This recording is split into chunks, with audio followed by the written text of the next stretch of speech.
Salut à tous, alors c'est Blabla, aujourd'hui on se retrouve pour une review de réplique un petit peu particulière. Alors je vous présente ma toute dernière réplique, c'est... Voilà, ça c'est fait.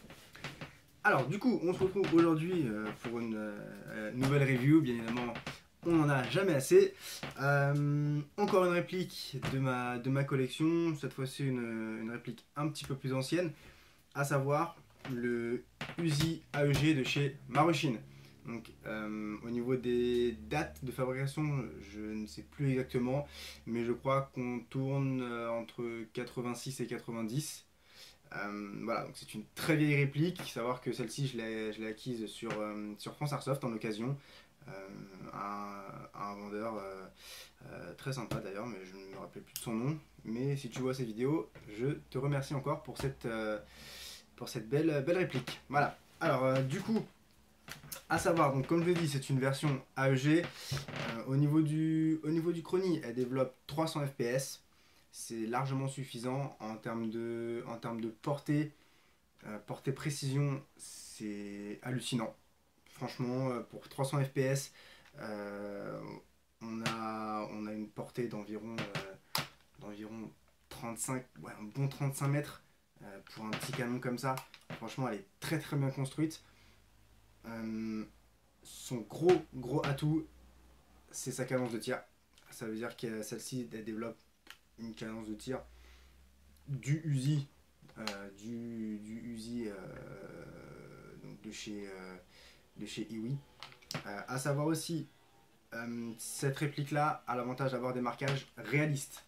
Donc je ne sais pas si vous pouvez voir ici, mais du coup on a tous les marquages qu'on peut retrouver sur un Uzi, et je crois, à ma connaissance, qu'il n'y a que Maruchin qui fait ça.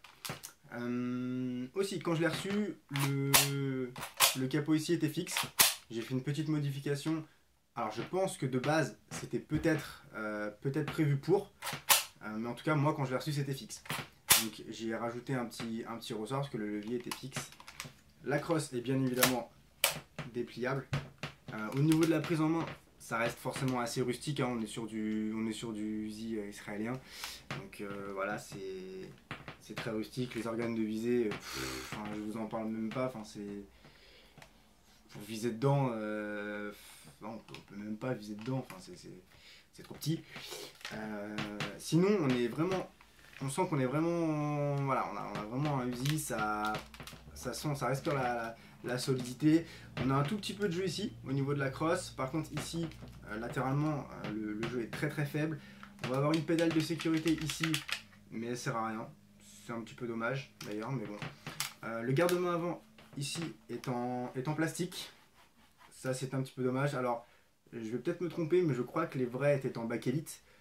Du coup là on a vraiment ce toucher un peu plastique qu'on retrouve sur les Marui, un peu comme le FAMAS Marui ancienne génération. Voilà, ça fait plastique brillant, c'est pas très beau. Par contre tout le dessus, on voit vraiment là, bon ici on va être sur du métal, je pense que c'est de l'alu. Par contre le levier d'armement ici va être en acier.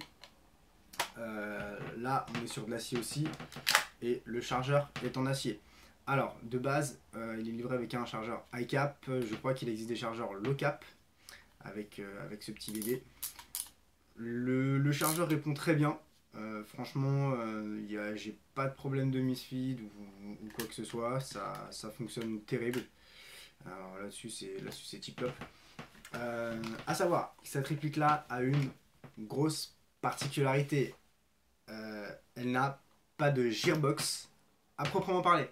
Ça veut dire que une gearbox, techniquement, ça va être, je n'en ai pas là. Voilà, alors une gearbox, c'est ça. Donc techniquement, bon là on est sur de la gearbox Marui V2. Ça c'est une gearbox. Traduction, boîte à outils, engrenage, à équipement. Voilà. Le Uzi n'en possède pas. Tout simplement pourquoi ? Parce que les engrenages sont directement fixés au corps de la réplique. Ça veut dire que la gearbox, c'est la réplique en elle-même. Vous ne pouvez pas la démonter comme ça. Faut séparer les deux coques en fait, du Uzi. Au niveau du démontage, vous avez juste un petit levier ici. Vous basculez, vous retirez tout le dessus. Okay. Donc voilà, vous pouvez accéder directement donc, au tout ce qui va être piston, ressort, cylindre, tout ça. Donc à savoir aussi que le système est assez drôle. Entre le puits de chargement et le bloc hop-up, voilà, vous dire que le puits de chargement est là, le bloc hop-up est là, donc c'est qu'il y a un problème déjà. Voilà. Tout simplement, c'est qu'il y a un petit câble ici qui fait remonter les billes un peu à la manière d'une M249 ou d'une M60. Ça veut dire que du coup, vous allez foutre le chargeur dedans, vous allez molter jusqu'à temps que les billes, hop, passent là-dedans. Et après, généralement, le mieux, c'est de retirer le chargeur, refoutre des billes dedans. Parce que vous avez déjà vidé au moins une vingtaine de billes le temps que ça arrive jusqu'en haut. Donc le hop-up est réglable. C'est la petite molette qui va être juste ici. Enfin, c'est une petite vis de réglage. Le hop-up est très efficace. Savoir que je n'y ai pas touché. Je n'ai pas démonté la réplique. Le hop-up fonctionne très bien. Il lève la 0,25 sans problème. Donc je vois pas l'intérêt d'y toucher. Au niveau de l'emplacement batterie, comme vous pouvez voir, il n'y a pas beaucoup de place. Ça va se foutre ici. Donc au niveau de la batterie, le vendeur à qui je l'ai acheté m'a fourni une petite batterie comme ça. De toute façon, vous n'avez pas le choix. Il faut absolument une petite batterie comme ça. Après, dommage qu'elle soit cossée avec des micro cosses. Parce que ça chauffe beaucoup. Ça laisse pas passer beaucoup de courant. Et du coup, ça chauffe beaucoup. Donc faut faire gaffe avec les tirs. Donc ça, c'est un petit peu dommage.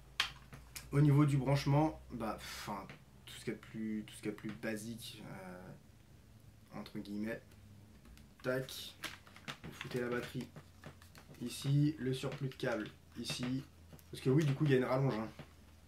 Sinon, c'est pas drôle. Ça passe au-dessus du piston. Monsieur sécurité. Hop. Et après, du coup, vous allez relier les deux mini Tamiya entre elles. Voilà. Après, vous me direz, une fois que c'est branché, c'est branché, hein, ça bouge plus. Hein. Voilà. Après, vous avez juste à refermer le capot, donc vous l'aurez enclenché. Voilà. Tout con, pas de goupille, rien, on s'emmerde pas. Vous avez un mode sécurité, donc c'est une sécurité mécanique. Vous avez un mode semi et un mode full. Okay. L'avantage de cette réplique là, c'est que vous ne pouvez pas laisser la mécanique en arrière. On peut pas coincer la mécanique en arrière parce que du coup il y a un anti-retour dessus, mais je crois que c'est un mono anti-retour.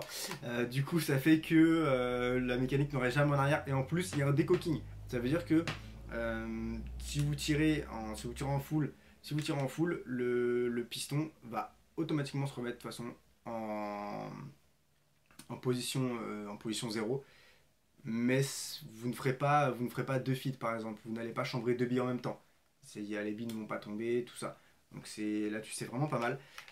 Donc à savoir le petit semi,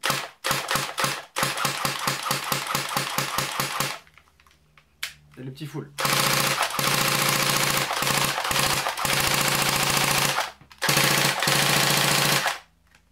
Le canon qui bouge pas mal. Voilà, donc c'est son gros atout. C'est vraiment sa cadence de tir. C'est vrai qu'on est sur une petite gearbox et je pense que c'est ce qu'il doit faire. Je connais pas le ratio des engrenages, comme quand je l'ai dit, je l'ai pas démonté. Il a été démonté une fois, c'est pour changer le piston parce que le piston avait éclaté, le piston d'origine. Donc je crois que c'est l'ancien Proprio ou celui d'avant, parce que c'était une deuxième main, avait changé le piston et on a mis un renforcé. Donc à savoir, un petit truc sympa aussi, on peut voir la mécanique.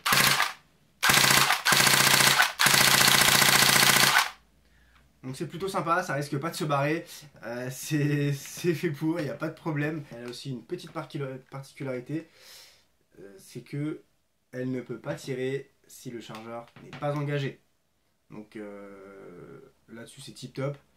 Savoir que ma première question c'est, putain, on est en 1986 et les mecs nous ont fait ça. Savoir que c'est un système mécanique, donc il n'y a pas d'électronique.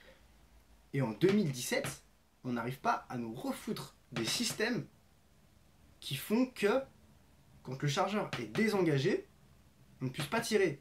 Après vous allez me dire ouais mais de toute façon ça sert à rien le chargeur il est désengagé. Bah si, t'es en zone neutre, t'as ton doigt sur la gâchette, t'as oublié de tirer la dernière bille qui te reste chambrée dans ta réplique, voilà, ça arrive dans l'œil de ton pote, tu dis plus ça.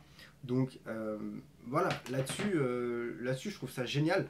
Donc voilà, on s'est mis, tac, on retient le chargeur, je peux plus rien faire. Je passe en full, on ne peut plus rien faire.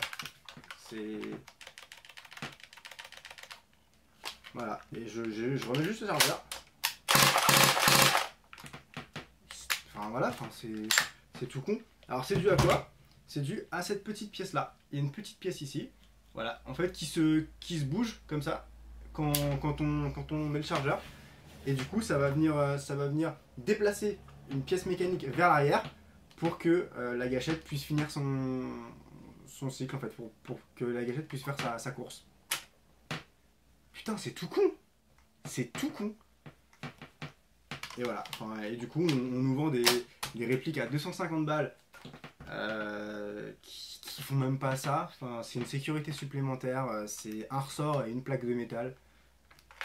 Je trouve ça vraiment dommage. Alors que voilà, Maruchin a eu le truc 20 ans auparavant, quoi. Donc voilà. Donc je trouve ça un petit peu dommage. Qu'aujourd'hui on ne soit pas capable encore de faire ça. Hop. Hop. Hop. Voilà. Du coup, je vais faire un petit test de tir dehors, même s'il fait pas beau. J'ai la flemme de sortir. Mais bon, comme ça vous allez voir un petit peu la cadence et puis le groupement de la réplique qui est plutôt pas mal. On se retrouve dehors.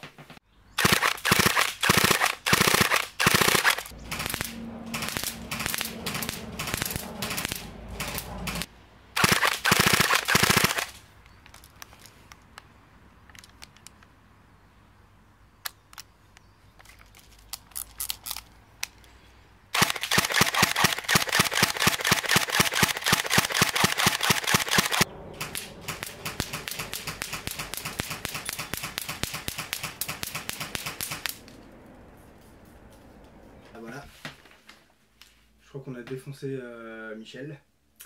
Donc, comme vous pouvez vous en apercevoir, on reste sur du Uzi. Donc là, savoir que le test s'est fait sur une quinzaine de mètres. Voilà, donc sur une quinzaine de mètres, le groupement est très bon sur un A4. Donc voilà, il n'y aura pas de problème à toucher un buste humain à 30-35 mètres, sachant que le hop-up était à peine à la moitié. J'ai tiré en 0,25 g, King Arms non bio. Voilà. Donc c'était surtout pour vous montrer au niveau de la cadence. Voilà, le groupement du coup est vraiment pas mal.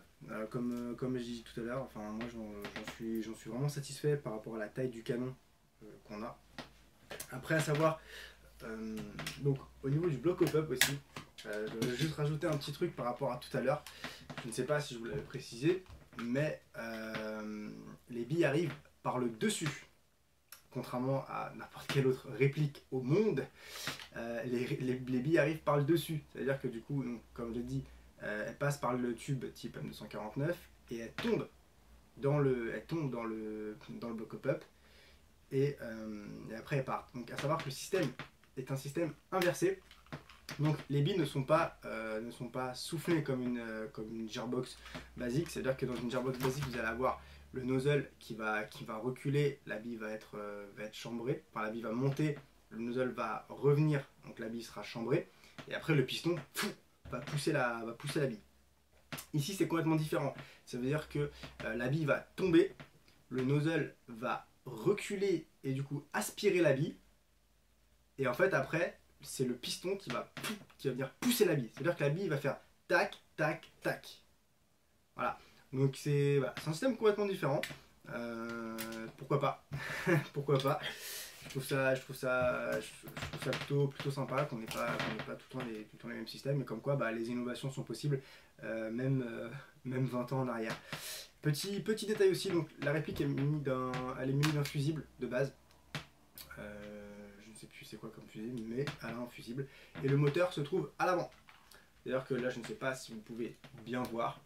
mais on voit ici au niveau des cosmoteurs, donc il est à l'avant. Voilà. Donc c'est voilà, chez Maruchin ils sont japonais, hein. Donc voilà. Sinon, pour conclure, c'est vraiment une bonne réplique qui reste plutôt rare sur les terrains. Un petit désavantage quand même, les chargeurs coûtent très cher, 55 € en France, quand ils sont trouvables, parce qu'ils sont pas toujours trouvables. Et ici, c'est pas la peine d'adapter un silencieux, en tout cas du marché. Faut le faire soi-même. Moi, j'en ai fait un, j'en ai adapté un.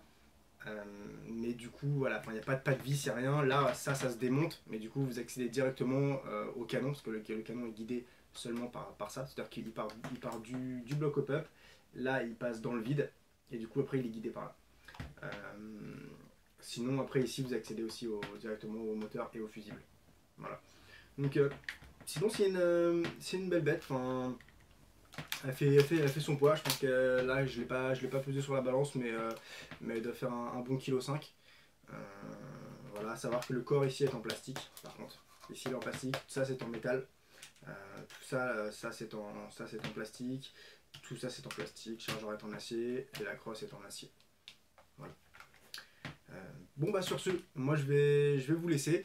Je vais peut-être l'emmener sur une partie prochainement, je sais pas, je vais voir encore, mais pour l'instant j'ai un petit peu peur de l'abîmer, je vous l'avoue. Mais bon, elle sortira sûrement un jour. A bientôt.